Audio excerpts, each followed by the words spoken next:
Ishtar was a famous disaster in its time. It flopped financially and critically. Siskel and Ebert hated it, audiences hated it, even Gary Larson made a comic trashing it. Everyone was keen to hate it from the bat. It was criticized before release for the troublesome production. Stories were constantly leaking out, some of them being more apocryphal than others, like the infamous dune flattening story where director Elaine May spent a great deal of time looking for dunes, and when the perfect dunes were found, she decided that she didn't like them and had them flattened. But there is probably a hint of truth to it, especially as the story came from the production designer Paul Silbert. But he is also reputed to hold a grudge against May, and others on the production say that the dune flattening story never happened. Ishtar was a disaster that essentially led to the end of Elaine May's directing career, and likely led to the studio of Columbia being sold to the Japanese, Sony. But this video doesn't posit the blame for Ishtar flopping entirely on May. While I agree that her methods of making movies are a little extreme, so are a lot of directors. And her reputation had been well formed before Ishtar, with the productions of A New Leaf and Mikey and Nicky being prime examples, where both movies went over budget, over schedule, both involved lawsuits between May and the studio, and most importantly, both never made any money. And as May said, Hollywood doesn't care what you did as long as you're making money for them. Now out of her 3 previous directing jobs, only one made money. The Heartbreak Kid, and that was the only one that was completed in a timely manner and was on a reasonable small budget. There was no reason to give her a big budget from a financial perspective. Even directors who had gotten similar budgets as Ishtar had previously made big hits, like with Apocalypse Now being Francis Ford Coppola, who directed the Godfather movies, and Heaven's Gate with Michael Cimino, who directed The Deer Hunter. These directors had proven themselves to be box office draws. Elaine hadn't. So why then, in the mid-80s, after the era of all these massive flops as a result of ego-driven directors, like Heaven's Gate, did Columbia essentially give carte blanche to Elaine May for her to shoot a film on the other side of the world? It made no business sense. The reason for that lies in one man, Warren Beatty. Warren Beatty was a huge star from the 60s through the 80s. He occupied that spot that actors like Brad Pitt and Leonardo DiCaprio occupy today. He starred in movies like Bonnie and Clyde, Shampoo, and The Parallax View. He had a rugged look but soft-spoken manner that appealed to just about everyone.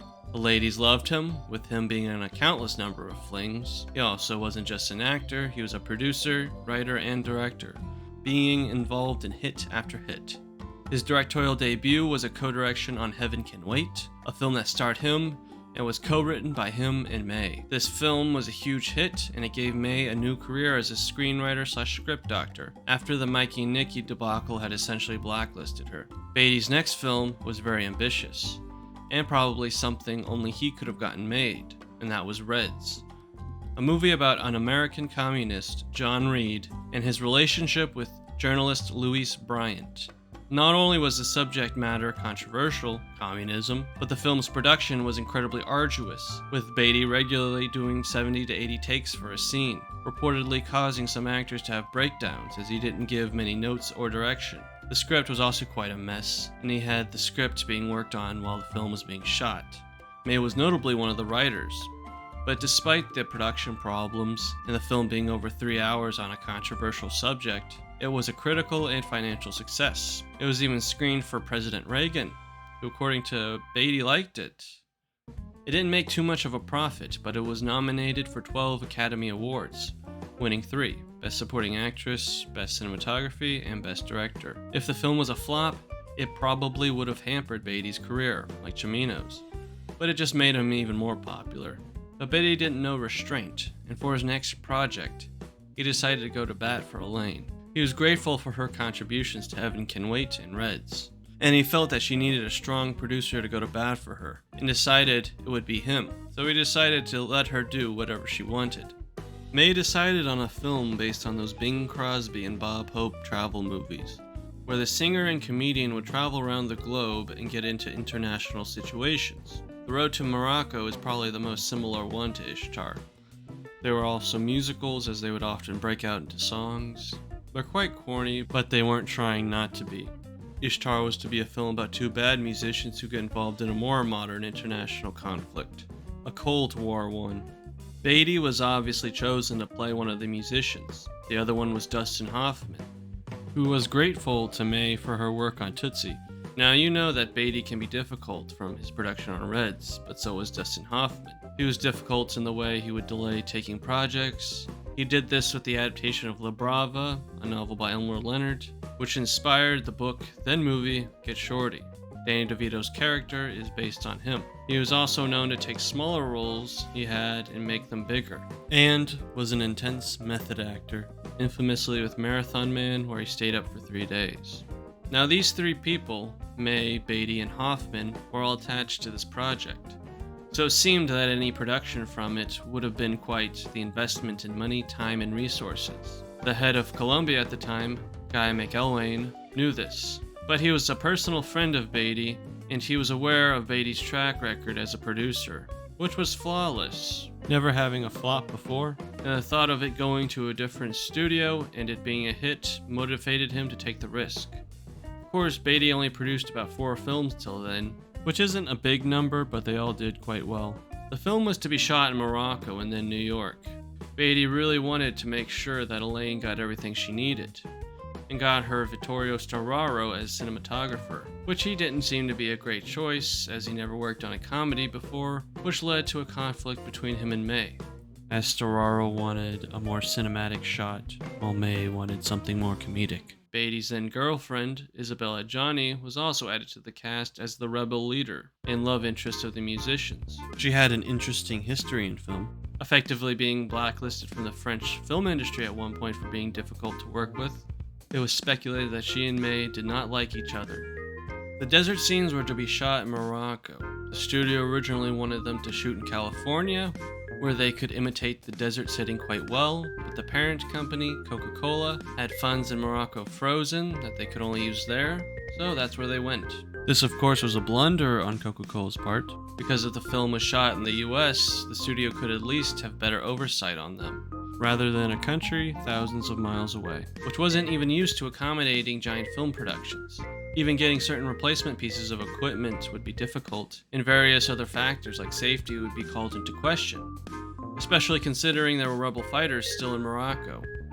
The shoot obviously had problems. Logistics were difficult, as Morocco didn't have a thorough electric grid, and if they called for extras, they would get way too many people, or if they needed an item like camels, they would get it set up, but then nothing would show up. May doing 50 takes on many scenes also helped inflate costs with their indecision. Some say it was a control tactic, and others say she didn't know what to do. But it annoyed a lot of the cast and crew, especially Warren Beatty, who was under the impression that she didn't know what she was doing, and tension started brewing. Warren and May argued a lot, and it went to the point where Beatty was practically directing some scenes, specifically the action scenes. It was almost a Beatty film in the way that a lot of the cast and crew were staples of his films, notably Vittorio Storaro as the cinematographer, and his girlfriend at the time being the main love interest, something he's done in a lot of his directed films and films he's just been in. It became apparent he wanted to wrestle control away from Elaine, but always backed off, as he knew he was in too deep. He reportedly complained to an executive about her. The executive offered to fire her, and then he stood by her. He gave weird signals. A lot of it was because of his progressive politics. He wanted to revive the career of a female director and give her the picture she deserved, but he didn't like the results. The divisiveness between Beatty and May led to the two of them, along with Hoffman, each having their own cut that they worked on. This obviously cost a lot, especially in the days of pre-digital editing.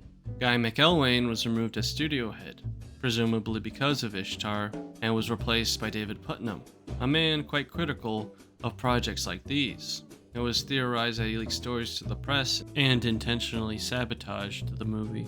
He was openly critical of Beatty and Hoffman in the past, so it's plausible. But it seems like a bad idea to try to get one of your films to fail. And there may have been more to it, especially considering how much it cost. It also didn't help that Hoffman and Beatty didn't do much press for the film. They were even mocked by Letterman for it. Now, if they ever did decide to appear on this program, we think it might look something like this. Take a look. There's what it might look like. Stories leaked by such venues as the New York Times and New York Magazine painted the production of Ishtar as Heaven's Gate 2.0, and as a result, people were quite upset about the reckless spending, and I think people seeing the massive costs were rooting for it to fail. I do think people were right to be upset about projects like this going overboard, because of course it takes away money that could have gone to other projects. It does make studios more hesitant the next time someone goes to bat for someone like an Elaine May. For the budget of $51 million adjusted for inflation, you could make 2 Raiders of the Lost Arks. And Raiders has everything Ishtar has and much more.